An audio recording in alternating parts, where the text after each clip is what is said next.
Evaluate integral of x power 4 plus 1 whole by x power 6 plus 1 into dx. So దీన్ని న్యూమరేటర్ని డినామినేటర్ని x square plus 1తో multiply చేసి divide చేద్దాం.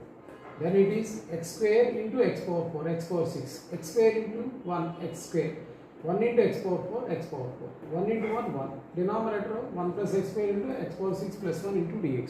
ఈ న్యూమరేటర్లో x పవర్ 6 plus 1 ఒక బ్రాకెట్లో పెడతాం ప్లస్ ఈ రెండింటిలో x స్క్వేర్ కామన్ తీస్తే 1 plus x స్క్వేర్ అవుతుంది హోల్ బై డినామినేటర్. అయితే ఈ డినామినేటర్లో న్యూమరేటర్లో రెండు పార్ట్ల కింద స్ప్లిట్ చేసి ఇంటిగ్రేషన్ కూడా స్ప్లిట్ చేద్దాం. Integral of x power 6 plus 1 by 1 plus x square into x power 6 plus 1 dx.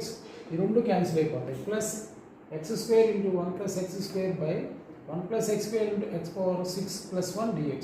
ఇక్కడ కూడా 1 plus x స్క్వేర్ క్యాన్సిల్ అవుతుంది.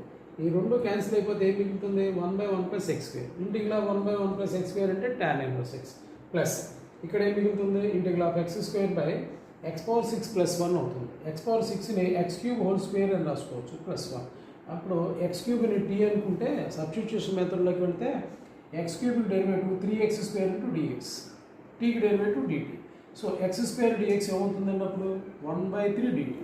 ఈ న్యూమరేటర్ 1/3 dt అవుతుంది. డినామినేటర్ t స్క్వేర్ ప్లస్ 1 అంటే ఇది integral 1 by 1 plus x square dx లాగా ఉంది.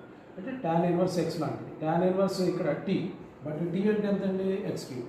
So 1/3 tan inverse x cube plus c. ఈ పార్ట్లో ఏంటండి 1 by 1 plus x square integration tan inverse x. So final answer ఏంటి tan inverse x plus 1/3 tan inverse of x cube plus c. Okay.